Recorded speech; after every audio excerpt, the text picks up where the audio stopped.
तासुर कुछ ये है, मॉनेटरी पॉलिसी जो रिसेंट रही है, पैसे इंसेंटिव्स बहुत आसानी से दिए गए हैं स्टेट बैंक की तरफ से, और रेमिटेंसेस जो हैं उनको जिस तरह से बुलाया गया है, मंगवाया गया है, वो जिस रेट पे मंगवाया गया है वो रेट्स एग्जॉर्बिटेंट हैं। अगर डॉलर पे 6% आपको कोई दे रहा है, पैसे तो आपके पास आ जाएंगे, लेकिन ये पैसे वापस भी देने होते हैं। ये एक्चुअली लोन्स है, रेमिटेंस आप इनको कह रहे हैं लेकिन ये एक्चुअली लोन्स हैं। ये जब 6% आपका रिटर्न आप लोग किस तरह देंगे? जब ये पैसा जो आ गया, अब इसको जब वापस करने की बारी आएगी तो उस वक्त पैसे छाप के इन्फ्लेशन जो ऑलरेडी इतनी बुरी है वो होगी।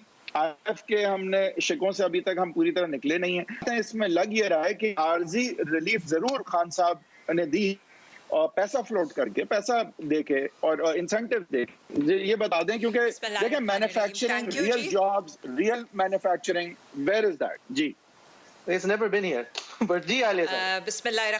हाँ जी, बिस्मिल्लाहिर्रहमानिर्रहीम। थैंक यू जी, आप लोगों ने इतना लंबा इंट्रोडक्शन दे दिया। पहले तो पीडीएम की बात कर दी, उसमें सिर्फ एक बात मिसिंग थी, वो मैं करके मैं मईशत की तरफ आ जाती हूँ। आप मिस कर गए मरियम नवाज को। उनको आप जो है ना PMLN में तहरीक इंसाफ का सफ़ीर समझें।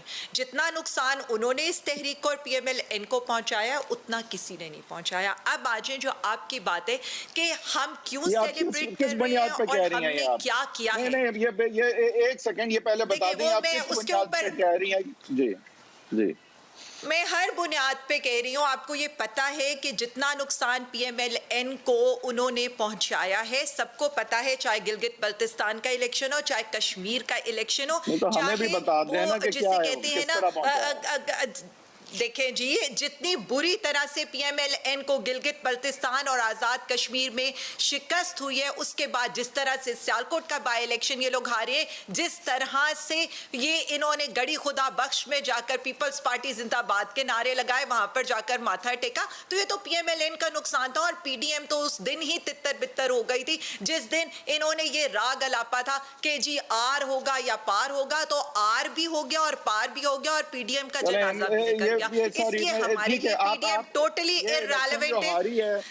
PDM देखिए, मेरे PDM इररेलेवेंट है। I really want to comment on जो हमारी इस वक्त देखें PDM, इस वक्त ना कोई PDM की डिस्कशन है, इस वक्त पाकिस्तान तहरीक इंसाफ की कारकर्दगी की डिस्कशन है। इस वक्त ये डिस्कशन है कि हम इंटरनेशनली कितने ये बता दें, आपने एक बात कर रहे थे, बता दें कि जो इतने बड़े जलसे नहीं, आप जवाब नहीं देना चाह रही मैडम, मेरी बात सुन लें। आपने एक बहुत बड़ी बात की, आपने कहा कि मरियम नवाज सफीर है। नहीं, एक सेकंड ना, ये तो आपने बोला कि वो ये इलेक्शंस हारे PML नून जब कैंपेन कर रही थी, उनके जलसे तो बहुत बड़े थे। अब मुझे ये बता दें कि उनकी वजह से कैसे PDM और जो है ये क्या पीपल्स पार्टी, उनको ठीक है, एक आपने उनकी गलती सही गिनवाई है, पीपल्स पार्टी को जो है गड़ी खुदाबख्श जाके उनकी गलती थी, लेकिन उसके अलावा मुझे नहीं समझ आई इतने बड़े जलसे करना गलती किस तरह है। देखें, हम तो सिर्फ देखें, मेरी एक बात सुने, जिस तरह की नफरत का इजहार वो देखें, वो कश्मीर इलेक्शन की कैंपेन पर जाती हैं, मोदी का वो नाम नहीं लेती, कश्मीर अवाम पर मुजालिम का वो नाम नहीं लेती, लोग तो आ रहे थे ना, होता उनकी तकरीर शुरू होती है, प्राइम मिनिस्टर इमरान खान। देखें, लोग आ रहे थे, लोग तो ईरानी सर्कस भी देखने आ जाते हैं, मरियम नवाज को देखने भी आ गए होंगे, ये कौन सी बड़ी बात है? Is this the criteria? Criteria तो वही है जो वोट्स की सूरत में निकला है, क्राइटेरिया तो वही है जो आजाद कह रहा कि वोट नहीं है क्राइटेरिया। मैं कह रहा हूं कि मरियम नवाज ने तो अपना काम किया था ना, बाकी लॉजिस्टिकली पार्टी ने नहीं किया। मैंने देखे, मेरी बात सुने, मैं आपको एक सिंपल सी बात बता दूं, वो जितना मर्जी कुछ कहते रहे, आप भी अगर उन सीटों के रिजल्ट्स देखेंगे तो PMLN इवन कुछ सीटों पे तीसरे और चौथे नंबर के ऊपर है। इसलिए मैं कह रही हूँ कि वो इतने इररेलेवेंट लोग हैं हमारे लिए कि हमारे लिए तो वो टॉपिक ऑफ डिस्कशन ही नहीं है। आप बता दें, आप टॉपिक ऑफ डिस्कशन की तरफ आ जाए, हमारे पास वक्त असल में कम है। Yes you shouldn't waste it. देखिए जी, मईशत का 3 साल का सबसे बड़ी बात यह है कि आप बस गिनते जाइएगा।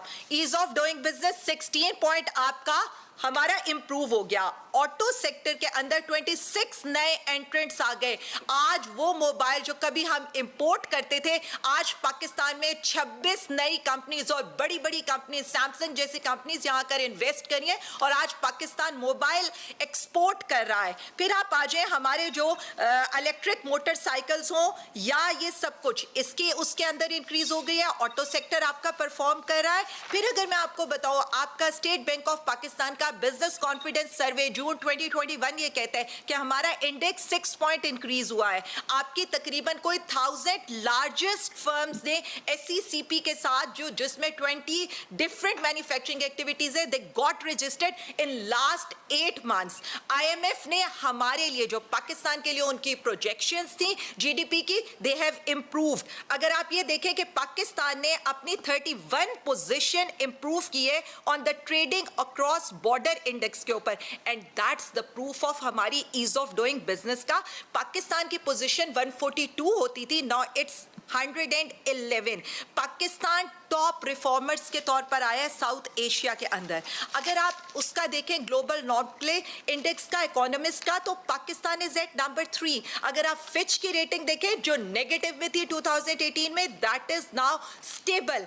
आप मूडीज देख लें, JP मॉर्गन देख लें, हर कोई पाकिस्तान की तारीफ कर रहा है। अगर आप अभी स्टार्टअप का देखें, आप ये देखें कि चाहे आपने ये बाजार में देखा है, चाहे आपने एयरलिफ्ट में देखा है, हमारे स्टार्टअप्स ने 8 महीनों के अंदर डबल अर्न किया या डबल वहां पर इन्वेस्टमेंट आई है, जो PMLN के 5 सालों के अंदर भी नहीं हुई थी। देखें, बात बहुत सादा सी है। आपकी एक्सपोर्ट्स हो, एक्सपोर्ट के अंदर आपका तकरीबन 18% इनहांस हो चुका है। Export is the key to success. आपका जो ट्रेड डेफिसिट था, आज ट्रेड डेफिसिट यानी इंपोर्ट और एक्सपोर्ट का डिफरेंस आपका श्रिंक हो रहा है। आपकी अगर आज इंपोर्ट बढ़ रही है तो उसमें आपकी $1 अरब की मशीनरी आ रही है। आपकी textile export, that was the backbone of your economy, और टेक्सटाइल एक्सपोर्ट। अच्छा, महंगाई की भी जरा बात करें, महंगाई की भी जरा बात करें। ये जो कमोडिटीज प्राइसेस की, यूटिलिटीज की, लोड शेडिंग की, सिर्फ एक सेकंड, आम आदमी की तरफ नहीं आए प्लीज। मैं सारी चीजों की तरफ आ रही हूं।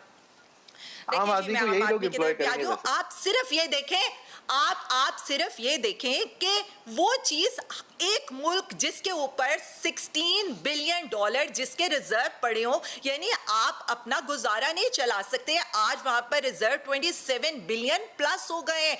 आज आपका करंट अकाउंट डेफिसिट जो है वो $20 बिलियन से $1.8 बिलियन का हो गया। ट्रेड डेफिसिट श्रिंक हो रहा है। इंपोर्ट, आपकी import based economy is shifting to an export based economy. Large scale manufacturing 10 सालों के अंदर इस तरह से परफॉर्म नहीं करी थी, नाउ इट्स परफॉर्मिंग। आपका कंस्ट्रक्शन का सेक्टर हो, सीमेंट का सेक्टर हो, ऑटो का सेक्टर हो, फर्टिलाइजर्स का सेक्टर हो, एवरी सेक्टर इज परफॉर्मिंग, इसलिए हम सेलिब्रेट कर रहे हैं। अब आप आ जाएं, इन जब मैं देखती हूं, अगर मैं कंपैरिजन करती हूं पीपल्स पार्टी के 4 दौर में, अगर आप ये देखें तो आपकी इन्फ्लेशन कभी डबल डिजिट से निकली ही नहीं थी। अगर आप PMLN की देखें, PMLN ने एक इन्फ्लेशन को, जिसे कह दें आर्टिफिशियली कंट्रोल करने के लिए $20 अरब का करंट अकाउंट डेफिसिट दिया, 9 अरब के रिजर्व झोंक दिए, इतनी इंपोर्ट बेस्ड इकोनॉमी दे दी। आज हमारे सारे इकोनॉमिक इंडिकेटर्स पॉजिटिव है और उसके साथ इन्फ्लेशन जो 10.7 थी, now it's 7.9%, और वो भी आप ये देखें कि ग्लोबली आपकी प्राइसेस इनहांस हो रही हैं।